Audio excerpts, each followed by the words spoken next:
À vrai dire, est un entretien. C'est une conversation libre, ouverte et exigeante sur toutes les questions qui font problème. Rendez-vous pour les réponses tous les lundis à 12h30 sur RDI. À vrai dire, avec Luc Germain sur RDI Guyane. Messieurs, bonjour. Bonjour. Alors, nous recevons aujourd'hui les représentants du secteur de la pêche, Stanislas Steve de l'association Zen. Bonjour Stanislas. Rodrigue Daniel de l'association territoriale de la chasse et de la pêche. Vous ferez le complément plus tard. Bonjour. Bonjour. Et Rodrigue Daniel, vous êtes également membre de la TCG. Oui. Vous êtes ici aujourd'hui parce que les hasards du calendrier ont voulu effectivement que la pêche qui se trouve en émulsion fédère un certain nombre d'organisations. Et si on se penche sur la question, vous connaissez certainement le rapport Deloitte qui s'est penché sur la pêche et qui a collectionné un certain nombre de statistiques. Donc on observe que la pêche, c'est... je situe un peu le cadre général et ensuite on va rentrer dans le mouvement qui anime aujourd'hui le secteur de la pêche. Le cadre général, c'est un demi-point de PIB, grosso modo plus ou moins 20 millions d'euros. C'est 800 marins et capitaines, 2500 ou 600 personnes qui travaillent de la pêche, ce sont des emplois induits. C'est 350 km de côte sur le littoral, c'est 126 000 km² de zones exclusives de pêche. Alors tout ça, c'est votre terrain, notamment d'exploitation. Alors les problèmes aujourd'hui sont multiples, ils ne sont pas nouveaux. On peut commencer par savoir si vous considérez que la pêche aujourd'hui est en état sinistré ou qu'elle a encore une chance de survivre, considérer son poids dans l'économie. Alors, qui veut prendre la parole ? Moi, je vais parler... Alors, Firmin Madère, oui, allez-y. D'accord. Et en tant que plaisancier, si on est ici en tant que plaisancier, elle n'est pas en voie de disparition comme on entend, comme j'ai dit au directeur hier. Il y a quelque chose qui se passe, c'est qu'il y a un business qui s'est mis en place et on fait payer les petits pêcheurs guyanais là-dedans, surtout les professionnels. Nous, en tant que plaisanciers, ceux qui sont appelés plaisanciers, dont nous, on qualifie l'association territoriale de chasse et de pêche, de tradition, de culture, et puis la nutrition. Le Guyanais se nourrit. Oui, quand vous dites plaisancier, oui. Vous vous dites, est-ce que ça désigne les gens qui partent le dimanche pêcher aux battures, aux îles du Salut, ou est-ce que ce sont les gens, enfin donc des personnes qui vivent en Guyane, qui prennent leur bateau de temps en temps et qui vont la pêche quand le besoin s'en fait sentir ? Ben voilà. Alors, nous, c'est justement quand j'ai parlé de l'histoire du plaisancier, c'est celui qui va le dimanche et des trucs, ou le samedi quand il y a un petit temps. Mais normalement, en réalité, cette pêche-là même qu'ils veulent contester, qu'ils veulent régulariser, à mettre des 3 à coupe à rouge au menu, ça consiste et ça concerne toute la Guyane en entier. Parce que le plaisancier, c'est ceux-là même qui vont chercher à manger pendant qu'ils vont se balader. Ce que moi, j'en fais assez souvent.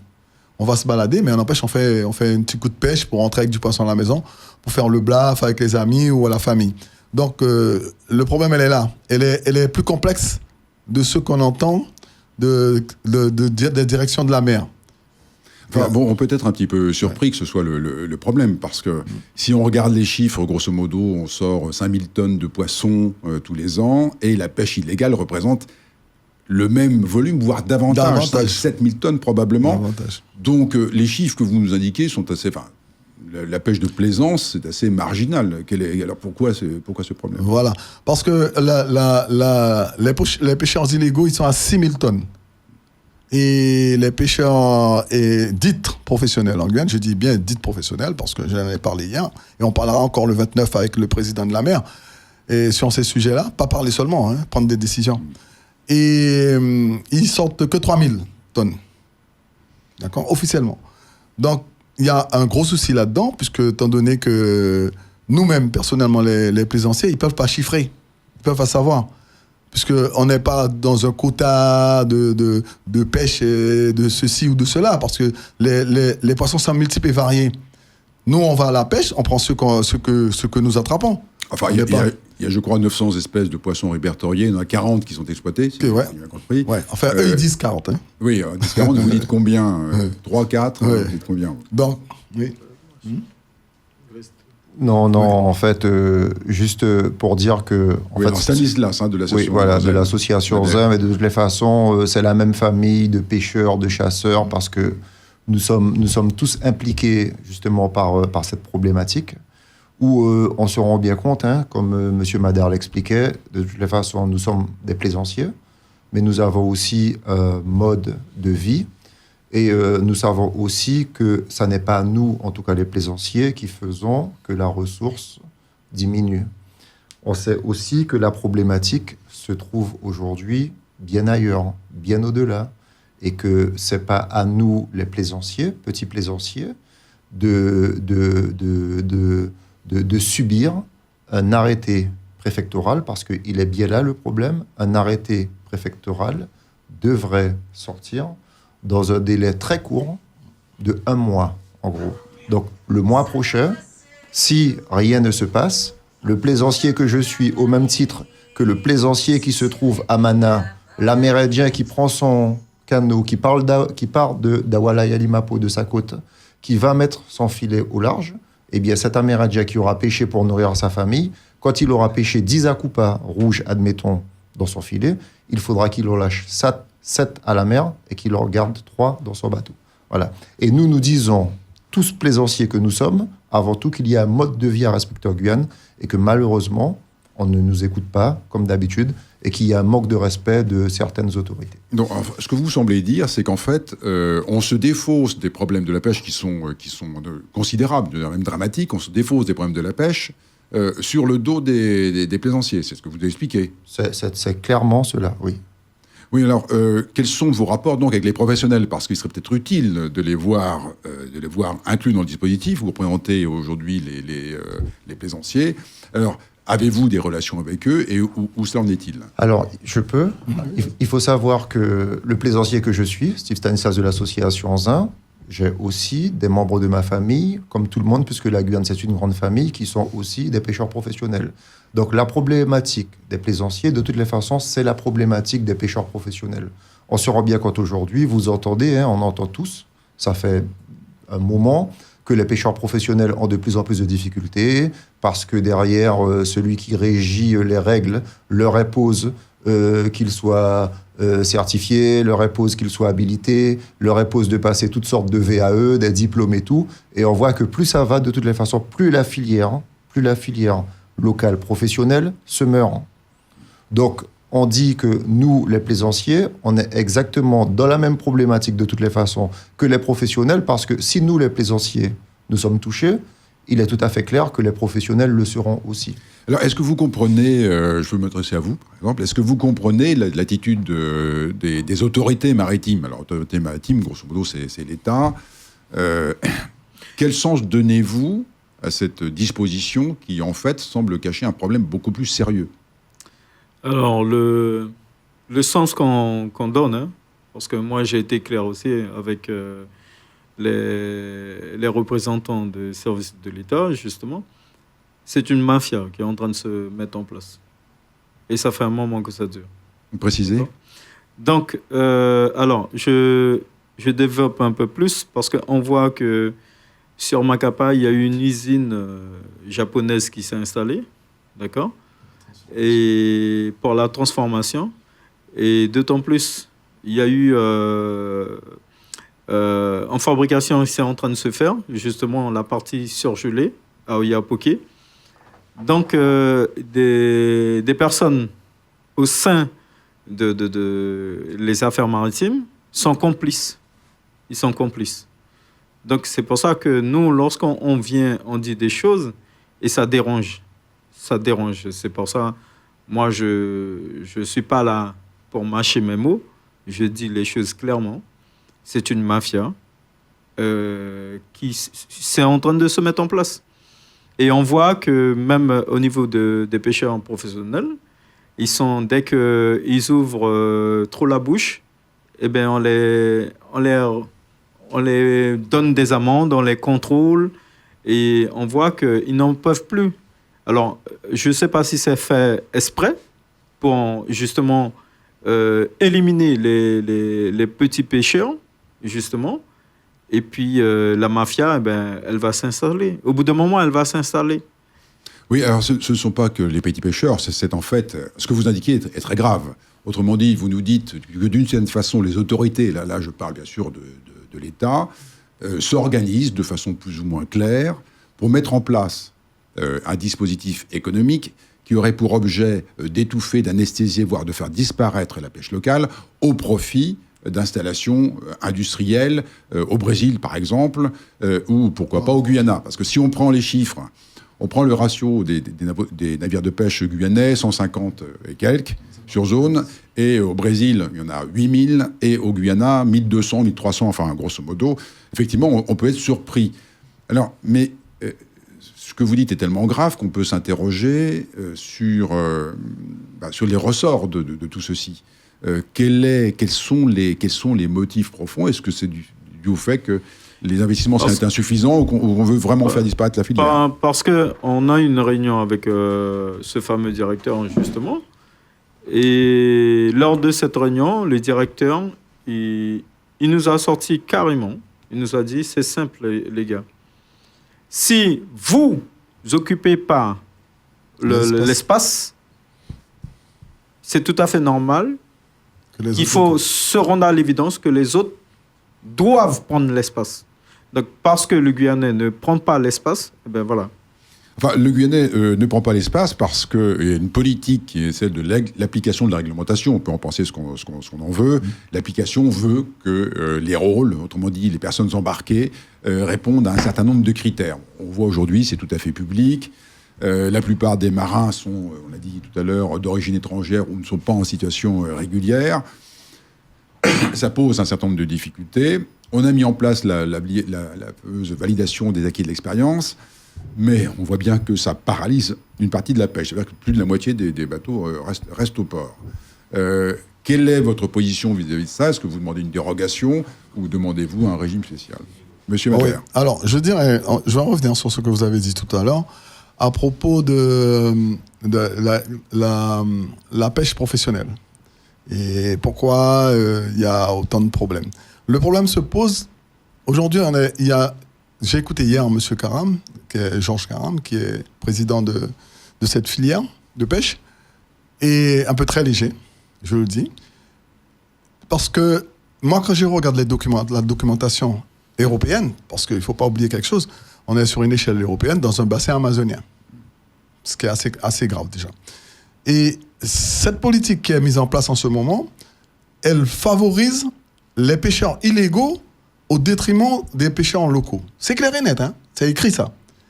Ils comprennent pas. Excusez-moi, mais quelle politique dont vous parlez? C'est-à-dire, sur les subventions de l'Europe sont versées aux pays qui viennent justement piller nos ressources, et c'est pas versé à la Guyane. Il me semblait que le problème, c'était plutôt que vous avez sur les accords de Guyane, sur le plan d'urgence, un certain nombre de crédits ont été votés. Le gros problème, c'est que, grosso modo, on a un organisme qui peut financer à 80% les navires de pêche, 20% restant à charge, soit du CRPM ou des armateurs. Or, eux, n'ont pas manifestement la trésorerie pour le faire. Est-ce que c'est une des données du problème? Alors, c'est une grosse donnée du problème, parce que en réalité, ces pêcheurs-là, ils n'ont pas les acquis qu'ils doivent avoir. Et je vous redis, c'est une politique voulue, parce que la Guyane, ils estiment que c'est un grand pays pour nous, un petit pays à côté des autres. On fait partie du Mercosur, parce que ça, il ne faut jamais l'oublier. Parce que quand on nous parle de l'Europe, la France et tout ça, c'est déjà bien loin ça. Le vrai problème, c'est que le monde est divisé en 4. Et nous, dans les 4 parties des continents, on se trouve dans le Mercosur, la Guyane. On peut aller chercher ailleurs où on veut, on ne va pas le trouver. On va le trouver dans le Mercosur, avec tous les prix, dans tous les domaines, et qui ne sont pas appliqués dans ce département par l'État français. Donc, l'Europe, dont la France y est, il a fait rentrer la Guyane dedans, mais pas avec tous les acquis. C'est-à-dire que, ce que je disais tout à l'heure, les subventions qui doivent être données aux pêcheurs guyanais, aux petits pêcheurs guyanais qui disent qu'ils sont des professionnels, puisqu'ils ont droit qu'à 2,5 km de filet, pendant que nous, on a parcouru dans une opération coup de poing sur Irakubo, 10 km de filet pour une embarcation, un filet. Ils ont 12 filets dans le bateau. Nous avons enregistré et filmé sur l'eau 12 bateaux entre Suriname et Georgetownien. Du côté de Saint-Georges, quand ils sont partis, c'était une trentaine, avec des bateaux japonais tous mélangés. Donc, vous voyez un petit peu l'affaire. Mais l'Europe et la France, qui fait partie, ils ferment les yeux sur ça, parce que c'est une affaire de sous, c'est un business, comme il l'explique. Oui, mais on ne comprend pas trop le business. Non, la France contribue au budget européen. On a une redistribution à travers différents dispositifs comme l'ancien Docup. On a également les contrats de plan, enfin, et un certain nombre de dispositifs. Donc, on a du mal à saisir les motifs profonds. Qu'est-ce qui avantagerait la France ? Alors, moi, je vais faire un peu, je pense, plus simple. Et tout un chacun va interpréter comme il le veut. Mais on se rend bien compte que ce soit, et on était tous d'accord hier, puisqu'il y avait une réunion du CRPM qui devait statuer justement sur cet arrêté préfectoral, qui devait en tout cas prendre une position. Ça n'a pas eu lieu parce qu'il n'y avait pas le quorum. Mais tous, que ce soit plaisanciers ou professionnels, on était d'accord pour dire qu'à l'approche d'un tir de fusée Ariane, quand vous avez un tir de la fusée qui part, qui s'élève dans le ciel, 3-4 jours après ce tir, c'est là que vous réalisez les plus belles pêches, que vous soyez plaisancier ou professionnel. Donc tout un chacun va interpréter comme il veut. Tout ça pour dire que ceux qui ont pouvoir de veiller à nos eaux, s'ils veulent le faire, ils le font. Et ils le font à l'approche de tir. Voilà. Vous nous demandez... Donc quand on parle de business ou de mafia, on peut appeler ça comme on veut, effectivement, derrière, quand vous voyez ce qui se passe autour de nous, géographiquement parlant, donc derrière, plus ça va, plus les professionnels sont imputés de problématiques où on leur impose beaucoup de choses. Et à côté de ça, eh bien, il y en a de moins en moins. À côté de ça, il y a aussi une autre problématique, puisqu'on sait qu'il y a des gros armateurs qui doivent arriver en Guyane, des étrangers, pour pêcher. Et nous, on se pose la question, est-ce que toute cette pêche-là n'ira pas dans les usines qui se montent autour de chez nous ? Voilà. Donc, voilà pourquoi on parle un peu. Et pourquoi, donc je reviens juste sur nous, sur les plaisanciers, pourquoi les plaisanciers doivent payer l'ardoise ? Avant d'être des plaisanciers, nous sommes des citoyens, nous avons un mode de vie, et nous disons, non, stop, fini, on ne nous encadre plus. On nous met plus dans des encadrements, c'est fini. Alors, que pensez-vous des 41 millions d'investissements qui sont destinés aux grands ports maritimes ? Que pensez-vous des quelques enveloppes financières qui sont prévues pour le développement de la pêche ou la conservation de la pêche ? Est-ce que vous pensez que c'est de la poudre aux yeux et que finalement, ça dissimule autre chose ? Mais vous me disiez tout à l'heure, je ne sais pas quelles sont les interprétations que l'on fera. Moi, j'aimerais connaître la vôtre. La mienne, elle est simple. La mienne, elle est simple. Elle est que, qu'on le veuille ou non, il y a une réalité ici, que ce soit sur le sol, au sous-sol ou dans la mer. Pour moi, il y a un échec total des services qui sont là pour réguler tout ça. Je parle des services régaliens. Bien, vous évoquez les services de l'État. Il y a, on va dire aujourd'hui, deux puissances en Guyane installées. C'est l'État et la deuxième en face, ce sont les collectivités locales. Alors, je vois, la puissance installée qui est chef de file du développement de l'animation économique du territoire, c'est la CTG. Quel rôle lui prêtez-vous dans cette affaire ? A-t-elle un rôle ? Et quels sont ses pouvoirs ? Alors moi, en tant que plaisancier, pêcheur, citoyen, je ne vais pas rentrer dans ça. La CTG, je suis guyanais, ça n'est pas ma cible. Ma cible, c'est ceux qui cherchent à m'encadrer et à me dire comment vivre. Il est là mon problème. C'est ceux qui viennent, qui ne connaissent pas votre culture, qui sont de passage, qui ont des feuilles de route, qui ont des missions et qui connaissent rien à la Guyane. Il est là mon problème, c'est pas la CTG. L'année dernière, je crois que c'est en 2016, on a contrôlé 120 ou 130 navires de pêche sur les eaux locales. Combien ont été verbalisés et combien étaient étrangers ? Alors, je vais vous dire, quand nous sommes partis sur la mer, c'était pour ça. Parce que il n'y avait pas de contrôle. Il n'y avait pas de contrôle. Les gars faisaient ce qu'ils voulaient, les pêcheurs étrangers. Ils nous l'ont dit eux-mêmes, d'ailleurs. Il y a un bateau qui nous ont laissé monter à bord. Ils nous ont dit, il n'y avait pas de contrôle, il n'y a rien. Et ils savent qu'ils sont là illégaux, ils l'ont dit. Ils savent. Mais il n'y a rien en face. Bon, ben on continue, quoi. Donc, le problème, et pour revenir à ce que vous disiez tout à l'heure et au sujet de la CTG, la CTG, c'est une institution qui se met en place, comme vous le savez comme moi. Et aujourd'hui, nous, ce qu'on cherche à faire, et qu'on doit faire d'ailleurs, tous les Guyanais, dans tous les domaines économiques, c'est de donner à cette institution le pouvoir qu'il n'a pas. Il n'a pas. Et le président de la CTG, on lui dit souvent, nous, les chasseurs, il faut qu'il comprenne, il faut qu'il arrive à comprendre qu'est-ce qu'on fait. Là, nous ne sommes pas des politiciens, mais nous sommes des hommes politiques, c'est-à-dire on vit du quotidien. Parce qu'il faut faire entrer il faut bouleverser tout ça. C'est-à-dire, aujourd'hui, on est sur le département, les lois du département. Pour que les lois du département puissent partir, puissent sortir, en réalité, dans le schéma français, il faut changer la République, c'est-à-dire sortir de la 5e à la 6e. Mais tout en étant, aujourd'hui, on doit se préparer à ça. C'est-à-dire, si on reste les bras croisés, on ne s'impose pas chez nous, eh bien, demain, on ne pourra pas s'imposer quand le changement se fera. Parce qu'il est clair, il est dit dans les lois que c'est à ce moment-là que la Guyane, comme d'autres, mais nous surtout la Guyane qui est bien visée par l'État, et doivent dire ce qu'ils voudront. Est-ce que la France y reste sur telle chose, s'ils ne veulent pas, ou machin autre. Mais il faut préparer tout ça. Ce qu'on est en train de faire aujourd'hui, c'est ça. C'est de préparer, de faire comprendre aux gens qu'il faut absolument ne pas accepter du n'importe quoi, de ce qui nous emmène, qui nous propose. Parce qu'au niveau des pêcheurs professionnels, tout à l'heure, on n'avait pas fini. Nous, on ne peut pas être contre eux, comme il disait tout à l'heure, là, le collègue à côté. Le problème est simple, parce que c'est de la famille, c'est... Voilà. D'accord ? Donc, on ne peut pas aller contre eux. Mais il faut savoir que les pêcheurs professionnels, ici, ils souffrent. Ils souffrent énormément.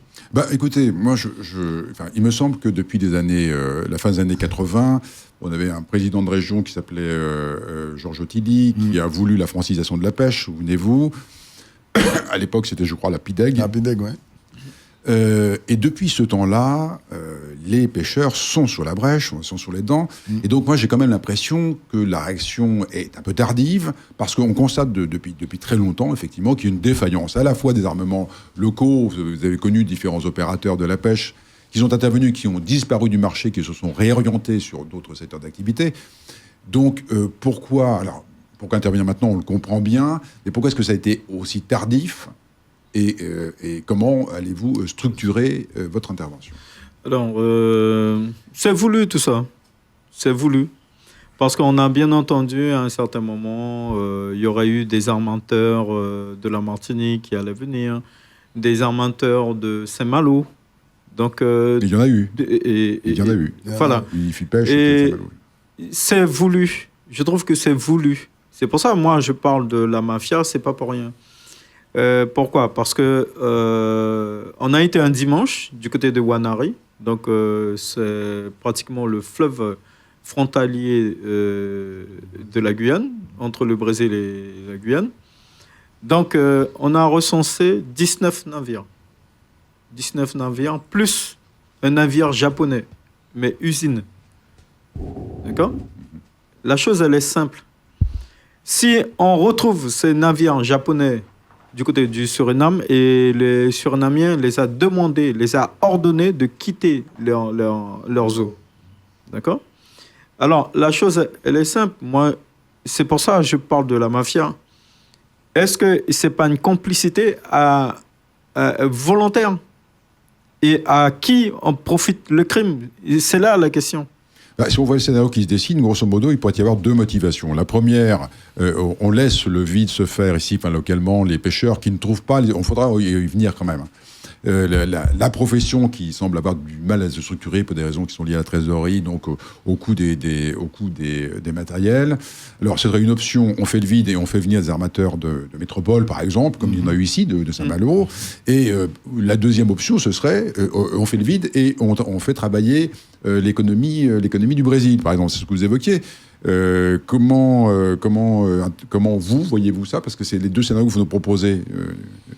Non, mais je vais encore donner un autre exemple. Récemment, l'actualité en Guyane, j'ai vu beaucoup de choses. J'ai vu des reportages sur un de vos confrères, Guyane Première, pour ne pas citer, où il y avait la pollution sur la crique Pagode, sur le haut...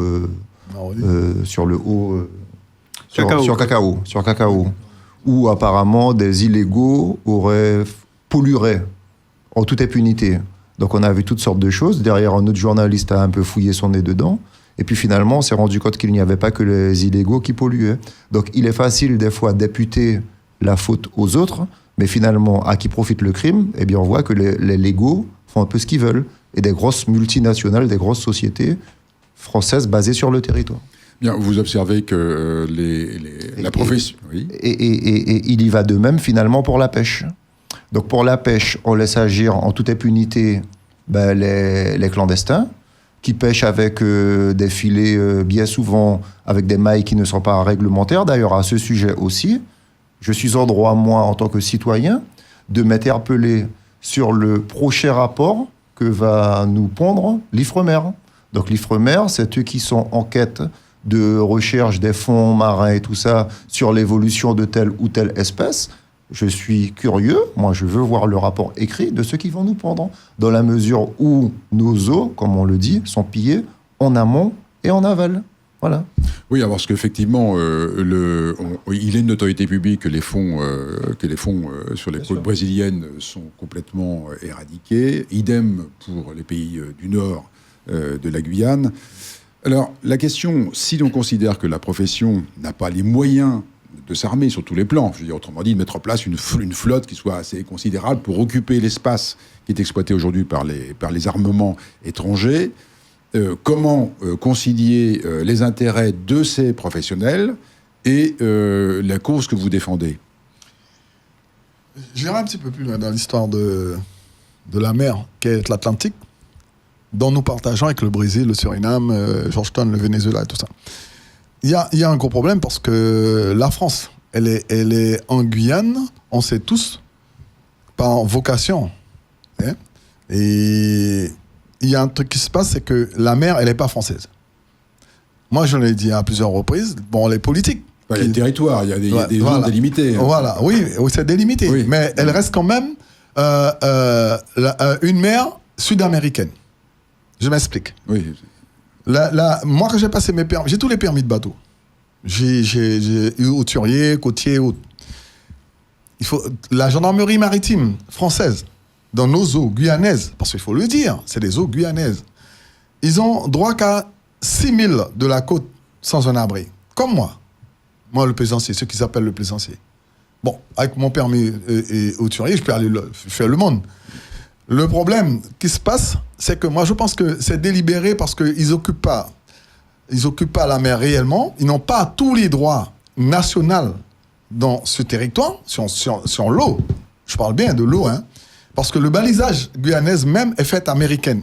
Elle n'est pas française. Quand moi, j'ai passé mes permis, je l'ai fait voir à l'inspecteur de la marine qui m'a passé les permis. J'ai dit, mais il y a un gros problème ici. Parce qu'on se trouve dans des balisages américains, je passe un permis français. Il y a un souci. Ils sont l'eau. Il m'a dit, ah oui, ça c'est vrai, mais on ne peut pas changer les continents. J'ai dit, ok, mais on dit qu'elle est française quand même. Pourquoi là, elle n'est pas française? Quand vous parlez des balisages, est-ce que vous parlez de la couleur des bouées? Parce qu'on sait qu'il y a une inversion entre les Antilles. Voilà. Elle est américaine. Ça n'a pas influence sur la distance. Pas la distance. Non, alors la distance en elle-même, c'est ce qu'on discutait tout à l'heure en dehors, on n'a pas eu le temps d'en finir, c'est que, est-ce que les pêcheurs guyanais, on les a dressé une carte de notre mer, à nous, qu'on partage, je dis encore, avec le Brésil, le Suriname et autres, qui le partagent aussi. Est-ce que la carte réelle est distribuée à ces pêcheurs-là, qu'ils appellent professionnels, de manière à savoir là où ça commence et là ça se termine? Hier on a parlé du Brésil à l'Orénoque et petit patata, mais ça c'est du parler, du blabla, comme vous avez dit tout à l'heure, pour les 45 millions, je sais pas combien là, pour les flottes de pêche et tout ça, c'est de la poudre aux yeux. D'accord? La réalité dans ça, je donne un exemple simple. Enfin, je pense que les pêcheurs, excusez-moi, mais les pêcheurs ont des cartes marines. On sait tous lire une carte marine. Oui. Connaît, j'indiquais tout à l'heure, la surface des zones, la zone de pêche, 250 000 km², c'est incontestable. Oui, mais tout le monde. Oui, mais ça revient pareil, comme terrestre. La Guyane, c'était 95 000 km². On se trouve aujourd'hui à 81 000 km². Est-ce que les politiques de la Guyane ont expliqué aux Guyanais pourquoi c'est réduit? Pourquoi c'est réduit? Vous avez dit que les politiques guyanais n'étaient pas concernés. Non, mais c'est la réalité des choses. La mer, c'est pareil. On peut avoir une carte où, effectivement, ça va. Mais la distance à exploiter, parce qu'il y a quelque chose qui se passe au Brésil même, entre le Brésil et le Pará. Ils sont là, donc c'est pareil. Comme on va arriver à la fin de l'émission, il va quand même falloir que l'on sache quels sont vos objectifs, les modalités d'action et les moyens que vous souhaitez utiliser. Dans la mesure, effectivement, où vous souhaitez en parler.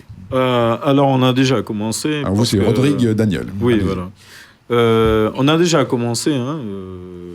Ça fait déjà 2-3 ans déjà. On a commencé à essayer de responsabiliser nos élus et les politiciens, justement, les alerter. Et d'autant plus impliquer davantage aussi nos ambassades, parce que bon, on a quand même des ambassades. Il ne faut pas qu'ils se tournent les pouces.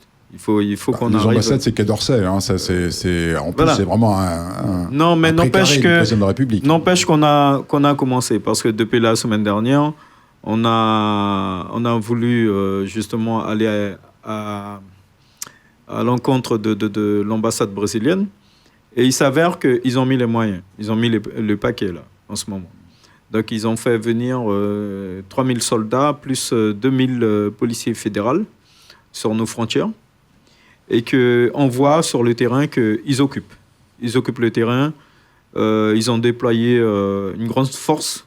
Et surtout pour aussi la pêche illégale et l'orpaillage clandestin. Donc, eux ne peuvent contrôler que les zones brésiliennes.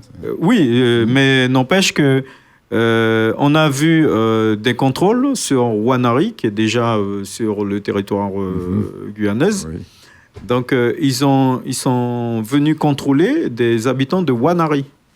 Je vais vous dire quelque chose, ça interrompt Dan, dans l'affaire, pour ne pas perdre le fil. Quand vous dites ils ont le droit de contrôler que les eaux brésiliennes, non. Non. Je ne sais pas, non, mais je vous explique. J'explique à la population qui nous regarde. La police brésilienne, elle vient dans nos eaux. Parce que c'est toujours, j'expliquais tout à l'heure cette histoire, on est en Méditerranée, en Atlantique, je veux dire, on n'est pas en Méditerranée.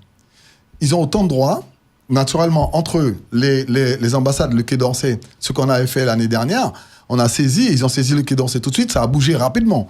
Donc, c'est que là où les Français, justement, ne peuvent pas installer un bâtiment de guerre ici, pour contrôler nos eaux aussi, parce qu'on a les gendarmes. La France a des bâtiments de guerre qui contrôlent les eaux en Guyane. Vous avez des vedettes. Si, la France. Oui, mais c'est des vedettes. Mais attends. Oui, c'est des vedettes. C'est des vedettes, mais ça ne rentre pas dans le cadre militaire. C'est-à-dire, comme ils font eux. L'année dernière, il y avait un protocole qui était signé entre le Brésil et la Guyane après l'incident avec M. Achille, ses pêcheurs. Et le bâtiment de guerre, un des bâtiments de guerre brésiliens, venait ici 2 fois par mois. Régler ça. C'est une coopération, ça. C'est une coopération, oui. Mais n'empêche que la différence que la France s'y met sa flotte ici, c'est tout de suite un incident diplomatique. Vous comprenez ce que je veux dire? Donc les choses vont longtemps plus loin dans cette affaire. Il faut que le Guyanais, dans l'ensemble lui-même, il sait son pays, c'est quoi? Et comment elle est gérée par l'État français, qui ne dit pas la vérité. Parce que ce qu'ils font, ils sont en train de piller ce pays. Donc, ils ne veulent pas dire au Guyanais la vérité de manière que le Guyanais ne puisse pas se soulever. Mais la réalité, elle est là. La réalité, elle est là. Alors, je demandais tout à l'heure, puisque nous arrivons au terme, devant cette situation, quelle décision avez-vous prise et comment pensez-vous procéder? Alors, moi, je parlerai après Dan, je te laisse la parole en finale. Et nous, personnellement, à l'association ACTG, à l'Association territoriale de chasse et de pêche, la décision, c'est de ne pas laisser faire. La décision, on est en train de travailler autant que sur la chasse et que sur la pêche. Aujourd'hui, on est bien content de rejoindre tous les collègues qu'on ne savait pas, parce que il faut une allumette pour mettre le feu. Et qui a fait qu'on se regroupe là en ce moment de manière que tout le monde soit le même combat. Mais on dit aujourd'hui, pas question d'accepter les lois qui sortent de la métropole pour venir s'installer ici au détriment de nos ressources et de notre... On sait qu'est-ce qui se passe ici. On sait qu'est-ce qui se passe. Et le Guyanais a autant droit de demander de l'aide au Brésil, autant droit de demander, tout en étant sous la tutelle française, Oui, j'ai l'impression. et demander au Suriname. D'accord? Donc, ce qui ne se fait pas d'ailleurs. Nous, on a cherché, on a commencé, comme disait Dan tout à l'heure, à aller voir un petit peu le Brésil pour savoir qu'est-ce qui se passe au niveau environnement. Et on a eu des choses, Il y aura des choses dans les jours à venir, peut-être que vous allez nous rappeler quand on vous en parle. Il y a des choses dont on ne peut pas parler aujourd'hui. Oui, bon, Parce que vous ne pouvez pas parler aujourd'hui. Aujourd'hui. Donc, quelles opérations est-ce qu'on peut imaginer? Vous allez armer un bâtiment? Vous allez aller sur zone, vous occuper la préfecture? Vous le saurez, modalité. vous le saurez en temps voulu, mais nous, en tant qu'association de pêche plaisancière, donc c'est vrai que, faut pas croire, hein, nous sommes, je pense que nous sommes, plus ça va, plus nous sommes organisés, et plus ça va, plus nous serons rejoints. Alors moi, je dirais qu'à hauteur du non-respect que ceux qui cherchent à nous imposer un cadre de vie le font, eh bien, à hauteur de ce non-respect, nous, on va réagir à hauteur. Alors, des actions seront menées, il est clair, de toutes les façons, que des actions seront menées dans les jours à venir, mais vous le saurez en temps voulu, et comme je vous répète, à hauteur de la non-considération que ceux qui cherchent à nous imposer un cadre de vie le font actuellement, eh bien, nous allons riposter parce que nous disons que nous sommes avant tout des Guyanais, nous avons un mode de vie. Il faut respecter tous les Guyanais dans leur ensemble, qu'ils soient sur le littoral, qu'ils soient à l'intérieur des terres. Il faut qu'on nous respecte. C'est terminé. Merci Steve Stanislas, merci Daniel Rodrigue et merci Firmin Madère. Merci. C'est nous qui vous remercions. À vrai dire est un entretien. C'est une conversation libre, ouverte et exigeante sur toutes les questions qui font problème. Rendez-vous pour les réponses tous les lundis à 12h30 sur RDI. À vrai dire, avec Luc Germain sur RDI Guyane. RDI en Guyane, c'est de la musique, des infos et du sport. RDI sur 105.1 à Cayenne et 88.4 à Kourou.